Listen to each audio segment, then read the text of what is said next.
السلام علیکم، کیسے ہیں آپ سب لوگ؟ آئی ہوپ کہ آپ سب ٹھیک ہوں گے اور جہاں ہوں گے خوش ہوں گے۔ سٹوری شروع کرنے سے پہلے آپ سے ریکویسٹ ہے کہ آپ چینل کو سبسکرائب کر لیں۔ آپ کے پاس سٹوریز ہیں تو آپ مجھے سینڈ کر سکتے ہیں۔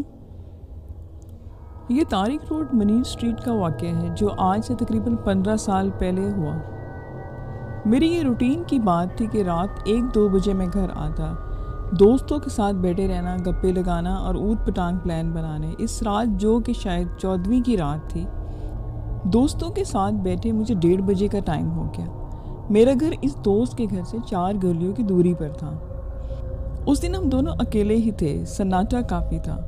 امتیاز کے گھر کے ساتھ 2 قبرستان تھے، ایک عیسائیوں کا اور دوسرا مسلمانوں کا۔ خیر اس سے اجازت لی تو کہنے لگا کہ اکیلے کہاں جاؤ گے، یہیں سو جاؤ۔ میں نے منع کیا اور سلام لیا تو کہنے لگا کہ چلو میں چھوڑ کے آتا ہوں۔ اس وقت اکیلے جانا مناسب نہیں، راستے میں کوئی لٹیرے چور وغیرہ بھی تو مل سکتے ہیں۔ میں نے کہا تو پھر ٹھیک ہے، تمہیں کون چھوڑے گا، اس طرح تو ہم اس چکر میں ہی رہیں گے۔ پھر خیر ہنستے مسکراتے میں اس سے رخصت ہوا۔ اس دن اس نے ڈرائنگ روم کا دروازہ بھی فوری طور پہ بند کر لیا، ورنہ وہ کم از کم اتنی دیر تک دروازے میں ضرور کھڑا رہتا تھا جب تک میں اس کی گلی سے مڑ نہیں جایا کرتا۔ پیدل ہی گھر کی طرف میں جا رہا تھا کہ ابھی 3-4 گھر ہی کراس کیے ہوں گے کہ مجھے یوں محسوس ہوا کہ جیسے کوئی بڑی زخمی حالت میں کرا رہا ہے، اور ایسے لگا کہ یہ آوازیں 2-3 گھر آگے سے آ رہی ہیں۔ پوری گلی سنسان تھی۔ خیر اس زخمی شخص کے بارے میں دل سے میں دعا کرتا اور سوچتا ہوا چلا جا رہا تھا۔ جیسے جیسے اس گھر کے قریب پہنچا آواز بڑھتی جا رہی تھی، اور جب اس گھر کے پاس پہنچا تو یوں محسوس ہوا کہ اس گھر سے نہیں بلکہ پورے اس گھر سے ہی اندر سے آ رہی ہے۔ اہل محلہ پر مجھے غصہ بھی آ رہا تھا کہ کیسے بے حس لوگ ہیں کہ ایک شخص اتنی بری طرح سے کرا رہا ہے، کوئی اس کی مدد کو کیوں نہیں آ رہا، لوگ کیوں نہیں گھروں سے باہر نکلتے۔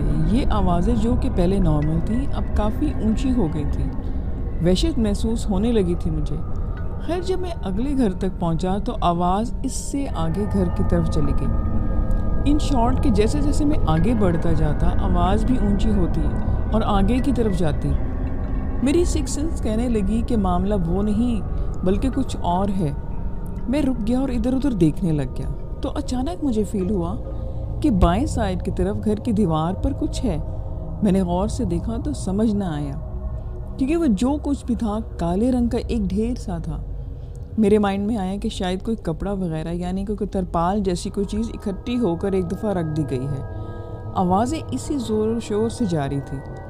دعائیں صورتیں پڑھتے ہوئے میں پھر سے چل پڑا۔ میں 2 قدم ہی آگے بڑھا تھا کہ بائیں سائڈ پر بھی مجھے کچھ ہلچل محسوس ہوئی۔ وہی ترپال، اور میرے خدایا میں ترپال سمجھ رہا تھا، اب اس اگلے گھر میں دیوار پر پڑی تھی جس کے قریب سے میں گزر رہا تھا۔ پھر مجھے کچھ سمجھ نہ آیا اور میں نے دوڑ لگانا شروع کر دی۔ ان گلیوں سے نکلا، گھر کے پاس والی گلی میں پہنچا تو کچھ دوست مل گئے۔ میں پریشان حواس باختہ حالت میں دیکھا تو پوچھنے لگے کہ کیا ہوا ہے، خیریت تو ہے، مگر اس وقت کنڈیشن ہی میری کہاں تھی کہ میں انہیں ڈیٹیل سے بتاتا۔ پھر خیر وہ لوگ مجھے اپنے گھر کے پاس چھوڑ کر گئے۔ ساری رات میں نے ڈرتے گزاری۔ صبح امتیاز کو میں نے سارا واقعہ بتایا۔ اس رات وہ جان بوجھ کر دوبارہ سے اکٹھے بیٹھ گئے، اور مجھے واپس گھر چھوڑنے کا جب وقت آیا تو میرے منع کرنے کے باوجود بھی وہ میرے ساتھ واپس آئے، لیکن اس وقت کوئی معاملہ پیش نہ آیا۔ مگر جب میں گھر پہنچا اور فوری طور پر مجھے کال کی کہ یار یہی واقعہ میرے ساتھ پیش آیا ہے اور میں نے اس کی شکل بھی دیکھی ہے۔ خیر اس کا حلیہ ڈسکس کرنے کی ضرورت نہیں، ہم دونوں نے اپنے استاد زبیر صاحب سے اس کے واقعے کی بات کی کہ یہ اس طرح پیش آیا کہ اس کا حل کریں۔ وہ شام کو ایک قرآن کریم کے استاد صاحب کے، جو کہ ہمارے بھی استاد ہیں، ان کا نام مظہر ہے، تو ان کے پاس لے آئے۔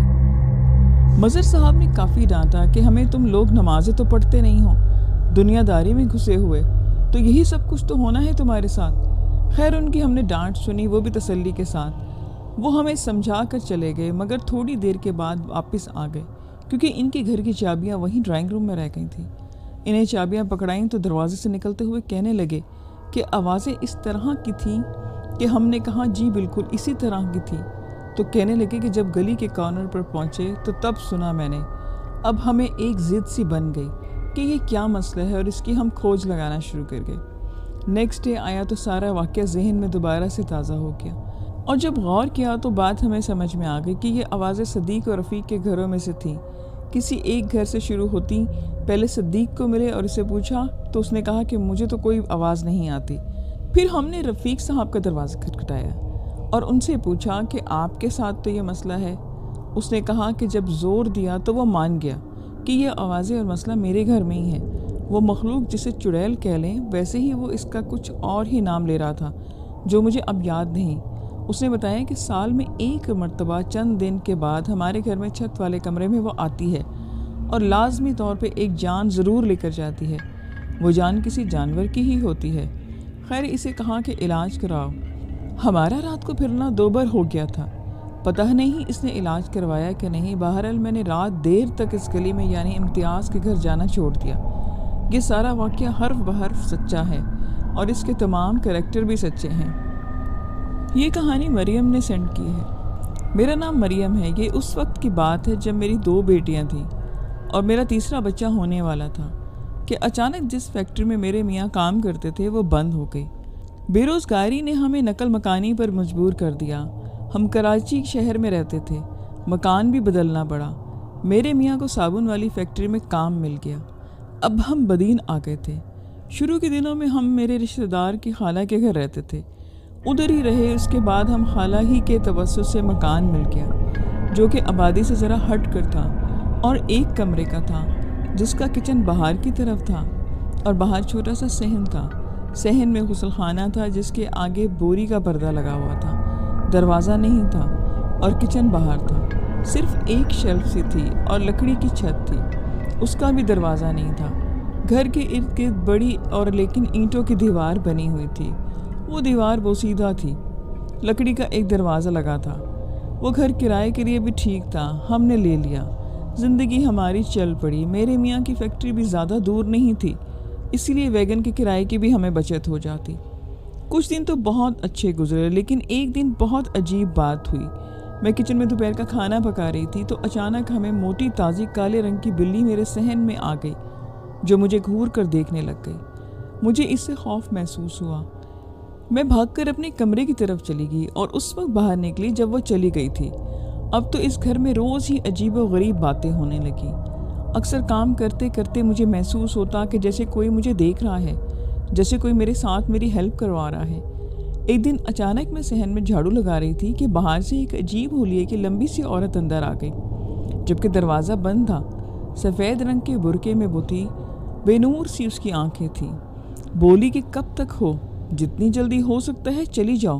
مجھے اس کی بات سن کر بہت غصہ آیا۔ میں نے کہا کہ اندر کیسے آئی ہو، تم نکل جاؤ۔ تو وہ اوپر سر اٹھا کر بولی کہ نہیں جائے گی، یہ اور جلدی سے دروازے سے باہر نکل گئی۔ میں سمجھی کہ شاید دروازہ بیٹی نے کھولا ہوگا، لیکن دروازہ تو بند تھا اندر سے۔ یہ بات شام کو جب میرے شوہر آئے تو میں نے ان کو بتائی۔ انہوں نے کہا کہ میں ایسی حالت میں ہوں، شاید کوئی میرا وہم ہوگا۔ اس رات ہمارا چھت ٹین کا تھا تو ایسا لگتا تھا کہ کوئی کود رہا ہے۔ ساری رات چھت بجتا رہا اور میں سمجھا کہ بلیاں ہوں گی۔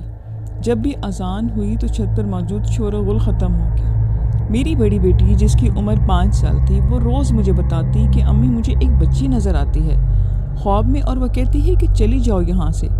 اب مجھے پکا یقین ہو گیا کہ یہ گھر نہیں ٹھیک، مگر کیا کرتی، غریبی اور مجبوری تھی۔ ہم کدھر جاتے، گھر کا ملنا اتنا آسان بھی نہیں تھا، اوپر سے مہنگائی بہت تھی۔ بس اللہ سے رو رو کر دعا مانگتے تھے کہ روز صبح اٹھ کر نماز کے بعد قرآن کی تلاوت کرتی، مگر پرسرار واقعات کا سلسلہ ختم نہ ہوتا۔ مجھے اللہ تعالیٰ کی ذات پر پورا یقین تھا۔ ایک دن میری بڑی بیٹی کو الٹیاں شروع ہو گئیں اور اسے تیز بخار ہو گیا۔ رات کو جب وہ سوئی تو مجھے میری امی کے ساتھ خواب میں نظر آئیں۔ وہ کہتی ہیں کہ مریم تیرے گھر میں کتنی بو ہے، اور میری آنکھ ایک دم سے کھل گئی۔ میں نے اپنے میاں کو کہا کہ کچھ بھی ہو اس گھر سے نکلو ورنہ ہمارا بڑا نقصان ہو جائے گا۔ میاں میرے پریشان تھے۔ انہوں نے کچھ جان پہچان کے لوگوں سے بات کی اور ہمیں ایک مکان مل گیا۔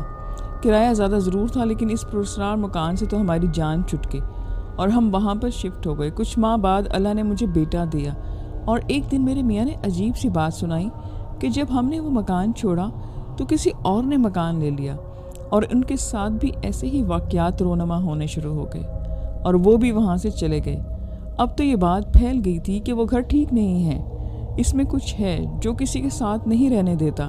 وہ کیا ہے اس کا کسی کو بھی پتہ نہیں چل سکا۔ یہ تیسری کہانی مشی خان نے سینڈ کی ہے۔ مشی کے ابو والد جو کہ بینک آفیسر تھے، ان کا نام عبدالرحمان تھا۔ ان کا گھر بورے والا چک 22 میں تھا۔ وہ ایک دیہاتی علاقہ تھا اور بینک شہر میں تھا۔ روز گاؤں میں شہر سے آنا جانا پڑتا۔ ایک دن وہ اپنے کام سے لوٹ رہے تھے کہ ایک درخت کے نیچے واش روم کے لیے رکے۔ فارغ ہو کر جوں ہی پیچھے مڑے تو انہوں نے دیکھا کہ ایک عورت لال کپڑوں میں ان کے سامنے کھڑی ہے اور ایک مرد بھی تھا، وہ بھی لال کپڑوں میں تھا، اور لفٹ کی ڈیمانڈ کرنے لگے۔ کہنے لگے کہ ہم مسافر ہیں، ہمیں کوئی بس نہیں ملی تو ہمیں اپنی سواری میں لے چلیے۔ ان کے والد کو لگا کہ شاید کوئی پریشان لوگ ہوں گے۔ انہوں نے ان لوگوں کو گاڑی میں بٹھایا۔ بہرحال گاڑی میں بیٹھنے کے بعد گاڑی چل پڑی، لیکن جب انہوں نے ایک خاص جگہ پر گاڑی روکی اور پیچھے مڑ کر ان کے ابو نے دیکھا تو گاڑی میں سوائے ان کے ابو کے اور کوئی نہیں تھا۔ کچھ دن سب معمول کے مطابق چلتا رہا۔ اس کے بعد اچانک ان میں تبدیلی آنا شروع ہوئی۔ یہ بات سب کے سامنے اس وقت آئی جب ان کے ابا دادا کی برسی تھی۔ بہت سے مہمان گھر پہ آئے ہوئے تھے اور جب سب مہمان چلے گئے تو ان کے ابو مشی کے والد سے چائے بنانے کو کہا۔ جو ہی مشی کے ابو نے چائے بنانے کے لیے کچن میں گئے، وہاں کا منظر دیکھ کر وہ شاکڈ ہو گئے۔ کچن میں چاروں طرف ہڈیاں پھیلی ہوئی تھیں اور ایک عجیب و غریب مخلوق پنجوں کے بل بیٹھی وہ ہڈیاں کھا رہی تھی، اور جیسے ہی اس کی نظر مشی کے ابو کے اوپر پڑی، وہ پرسرار طور پر سفید دھوئیں بدل کر وہاں سے غائب ہو گئی۔ یہ بات یقین کرنا بہت مشکل تھا، لیکن یہ 100% سچ ہے۔ مشی کی امی ڈر کے اپنے شوہر کی طرف دوڑی، لیکن وہاں کا منظر نہایت ہی حیران کن تھا۔ اب مشی کے ابا پنجوں کے بل چل رہے تھے اور ہڈیاں کھا رہے تھے۔ اس واقعے کے بعد ایسی چیزیں بہت سی ہونے لگیں۔ مشی کے بھائی کو کبوتر پالنے کا بہت شوق تھا۔ بہت سے کبوتر اس کے پاس اس کے گھر میں تھے۔ ان کے خاص پنجرے کا ایک اہتمام کیا گیا تھا، لیکن ایک رات سے عجیب بات ہونے لگی۔ ہر روز ایک کبوتر کے پنجرے میں سے ایک کبوتر غائب ہوتا۔ مشی کا بھائی اپنی بہن ماہرہ کو مارتا کہ یہ میرے کبوتر تم مار رہی ہو۔ وہ بہت روتی کہ یہ ان کے ساتھ روز کا معاملہ ہو گیا، لیکن ایک رات سب کچھ واضح ہو گیا۔ اس رات مشی کی امی نے دیکھا کہ ان کے شوہر پنجوں کے بل چلتے ہوئے کبوتر کے پنجرے تک گئے اور کبوتر نکال کر اس کی گردن سے کھانے لگے۔ اس خوفناک منظر کو دیکھ کر مشی کی امی کی ایک زوردار چیخ نکل گئی۔ چیخ کو سنتے ہی مشی کے ابا کے بے ہوش ہو گئے۔ وہ ان کے جسم سے نکل کر بھاگ گئی تھی۔ اصل میں وہ ایک جن زادی تھی جو ان کے جسم پر قبضہ کر چکی تھی۔ جس رات انہوں نے درخت کے نیچے وہ واش روم کیا تھا، یہ بات انہیں بری لگی تھی اور اس نے سزا کے طور پر مشی کے ابو پر قبضہ کر لیا۔ ایسے بہت سے واقعات ہوئے۔ ایک دفعہ اس نے مشی کے بڑے بھائی کو اغوا کر لیا۔ لاکھ پوچھنے پر بھی وہ بتانے سے قاصر تھی۔ مشی کی امی نے بہت بنا سماجت کی، وہ نہیں مانی۔ مشی کے بھائی کو پورے گاؤں میں ڈھونڈا کیا، لیکن وہ کہیں نہ ملا۔ ہر جگہ تلاش کرنے پر بھی وہ نہیں مل سکا۔ اس کے گھر والوں نے ہر سمت ڈھونڈا جہاں تک وہ ڈھونڈ سکتے تھے۔ ادھر مشی کی امی کا رو رو کے بہت برا حال تھا۔ انہوں نے اس کو بہت واسطے دیے کہ میرے بچے کی جان بخش دے، لیکن وہ یہی کہتی کہ میں تم لوگوں کو برباد کر دوں گی، اس بچے کو لے کر جاؤں گی۔ مشی کے ابو نے کہا کہ مجھے چاہے کچھ بھی کر لو، ان لوگوں کو چھوڑ دو۔ تب جا کر اس نے مشی کے بھائی کا پتہ بتایا۔ اس نے اس بچے کو ایک ایسے گھر میں رکھا تھا جو سالوں سے بند تھا اور اس کے مالک کا کوئی اتا پتہ نہیں تھا۔ سب گھر والے جب وہاں پہنچے تو وہ ایک بہت ہی پوسیدہ اور زنگ لگا دروازہ تھا اور وہاں پر تالا ڈلا ہوا تھا۔ بہت مشکل سے اسے توڑ کر اندر گئے۔ اندر مشی کا بھائی بلک بلک کر رو رہا تھا، جو اپنی ماں سے شام تک رات تک بچھڑا ہوا تھا۔ تو اس نے کہا کہ میں سو رہا تھا اور جب میری آنکھ کھلی تو وہ اس گھر میں تھا۔ اس طرح کے پراسرار حادثات کا دور شروع ہوا۔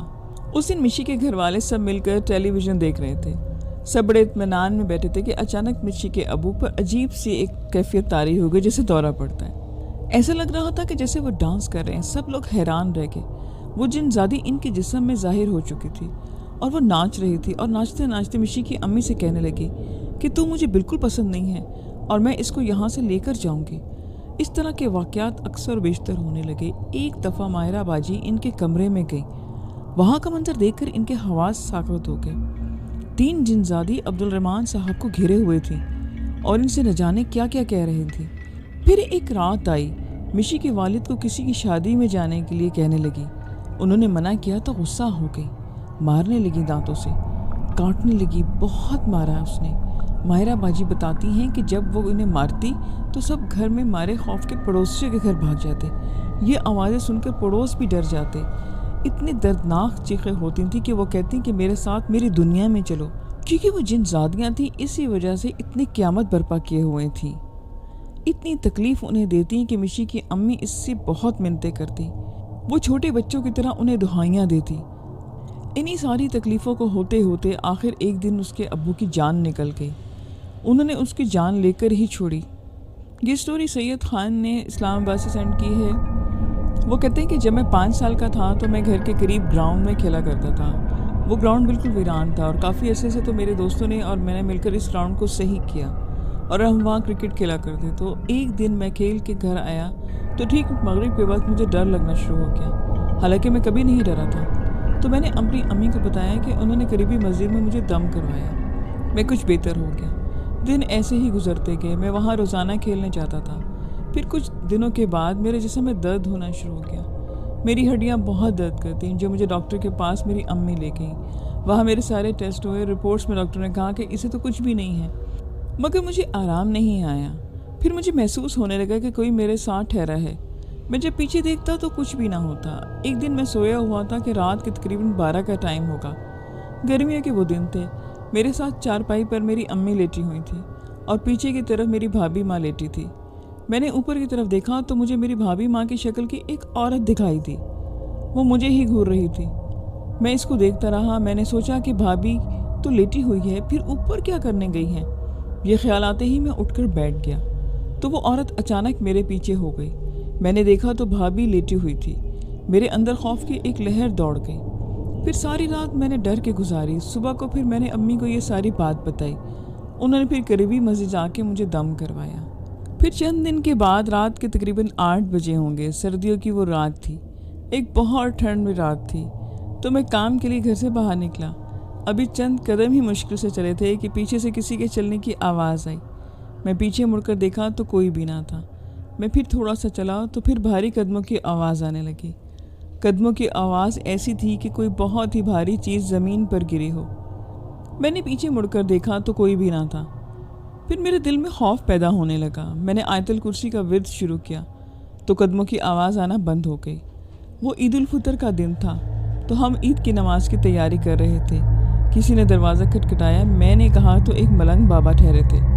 میں ان کو پیسے دیے تو انہوں نے کہا کہ میرا چائے پینے کا دل کر رہا ہے. میں پیسے نہیں لینے آیا. اس ملنگ بابا کو میں گھر میں نہیں دیکھا تھا. خیر میں چائے لے کر آیا تو اس بابا نے مجھے میری باتیں بتانا شروع کی. وہ چائے کا گھونٹ پیتا اور میری بات کرتا. آخر جب اس بابا نے چائے پی لی تو اس نے کہا کہ بیٹا بہت دنیا زور لگائے گی تجھے ذلیل کرنے کے لیے پر کچھ نہ کر سکے گی. مجھے کہا جا پیالہ دے آ. میں پیالہ دے کر آیا تو وہاں کوئی بھی نہ تھا. میں گلی میں پھر کوئی دیکھا تو کوئی بھی نہ تھا. وہاں اس کی باتوں کی مجھے اس وقت سمجھ نہیں آئی. لیکن کچھ دن کے بعد میں نے دیکھا کہ جو میرے خلاف بات کرتا اس کا نقصان ہو جاتا. اور ایک دن میرے ہی بہت قریبی دوست نے میرا دل دکھایا تو اگلے دن وہ بیمار ہو گیا اور کافی دنوں تک بیمار رہا. میرے جسم میں درد رہتا تھا. میری ہڈیاں درد کرتی تھیں. میں نے کسی کو نہیں بتایا. میری حالت قابل رحم ہو گئی تھی اور میں ہر دن 3 گھنٹے بعد کھانا کھاتا اور 3 روٹیاں کھانے کے بعد بھی میری بھوک نہیں مٹتی. میں بہت موٹا ہو گیا تھا. مجھ سے چلنا پھرنا دوبل ہو گیا تھا. میرے پیارا اللہ کوئی سبب بنا کہ میں کرکٹ کھیلنا شروع کر دوں. میں اپنے اسکول کو بہت میچ جتوائے تھے. میں فاسٹ بالر تھا پر میری حالت اتنی خراب تھی کہ بیٹ تک میں نہیں گھما سکتا تھا. ہمارا جو پرانا گھر تھا وہاں پر جن رہتے تھے. مجھے اپنے گھر میں کبھی بھی کچھ محسوس نہیں ہوا لیکن جو ہمارے گھر کی چھت تھی وہاں بہت ڈر لگتا تھا. میں چھت پر جاتے ہوئے ڈرتا تھا اور مجھے وہاں پر خوف بھی آتا تھا. میرے کہنے کا مطلب یہ ہے کہ ہمارے گھر کی چھت پر سایہ تھا. ہم نے جو گھر کرائے پر لیا ہوا تھا وہ گھر ذرا ویرانے میں تھا. وہاں 2 یا 3 گھر اور تھے. ہمارا مکان بن رہا تھا اس لیے ہمیں وہاں رہنا پڑا اور مکان پرانا ہم نے بنوایا تھا. ایک دن صبح کے وقت واش روم جانے کے لیے دروازہ کھولا تو میں آدھا نیند میں تھا اور آدھا جاگ رہا تھا. تو سامنے ہی کیکر کا درخت تھا. میری نظر اچانک سے اس درخت پر پڑی. مجھے وہاں سوائے 2 سائے دکھائی دیے. ایک چھوٹا سایہ اور آگے بھاگ رہا تھا اور ایک بڑا سایہ اس کے پیچھے پیچھے بھاگ رہا تھا. اس کی نظر جیسے ہی مجھ پر پڑی وہ چھوٹا سایہ بھاگتا ہوا رکا اور واپس کیکر کے درخت کے پاس آیا اور آنکھوں سے اوجھل ہو گیا اور بڑا سایہ اس کے پیچھے تھا، وہ بھی درخت کے پاس آ کر غائب ہو گیا۔ میں اپنے ابو کی ساتھ والی چرپائی پر بھی نہیں سو سکتا تھا۔ سردیوں کے دن تھے اور گھر پر مہمان آئے ہوئے تھے تو مجھے ابو روم میں سونا پڑا۔ رات کے تقریباً 12 بجے کا ٹائم ہوگا جب مجھے اچانک سے ایک ہاتھ دکھائی دیا۔ اس ہاتھ کے اوپر کھال نہیں تھی، تو میری اچانک سے ایک دم سے آنکھ کھل گئی اور میں خوف کی وجہ سے ساری رات سو نہ سکا۔ میرے اپنے ابو جان کے اوپر بھی جن تھے، مگر انہوں نے آج تک تنگ نہیں کیا۔ مجھے وہ بہت تنگ کرتے تھے۔ آپ لوگوں کو ایک اور بات بتاتا چلوں کہ ہمارے گھر میں ایک چرپائی تھی سرخ رنگ کی، اس پر کوئی بھی نہیں سو سکتا تھا۔ ایک دن میں سو گیا، اس پر آدھی رات کا ٹائم تھا کہ کسی نے میرے پاؤں کو چھوا۔ میری آنکھ کھل گئی، دیکھا کچھ بھی نہیں تھا۔ میں پھر سے سو گیا، پھر مجھے کسی بچے کا ہاتھ محسوس ہوا اور میری آنکھ کھل گئی، دیکھا کوئی بھی نہیں تھا۔ ساری رات میں اسی طرح سے گزارتا رہا۔ پھر جب میری آنکھ لگتی تو کوئی چیز میرے پاؤں کو چھوتی اور میری آنکھ کھل جاتی۔ وہ بچوں کے ہاتھ محسوس ہوتے۔ میں قرآن پاک کی تلاوت نہیں کر سکتا تھا۔ میں جیسے ہی قرآن پاک کی تلاوت شروع کرتا تو میرے اندر ایک بے چینی شروع ہو جاتی اور پیٹ میں شدید درد شروع ہوتا۔ میں نے کئی بار خودکشی کرنے کی کوشش کی۔ میں 12th اسٹینڈرڈ میں تھا، میرے بورڈ کے پیپر ہونے والے تھے اور میری حالت بہت خراب تھی۔ میرا جسم درد کرتا اور میرے ہاتھ کانپنے لگتے، مجھ سے چلا بھی نہیں جاتا تھا۔ میرے اندر اتنی ہمت بھی نہیں تھی کہ میں سینٹر تک چل کر پیپر دے کے آتا۔ پھر ایک دن ابو کسی عامل کو لے کر آئے۔ انہوں نے میرے ماتھے پر ہاتھ رکھا اور ایک چھری منگوائی۔ چھری انہوں نے اپنے ہاتھ میں پکڑ لی۔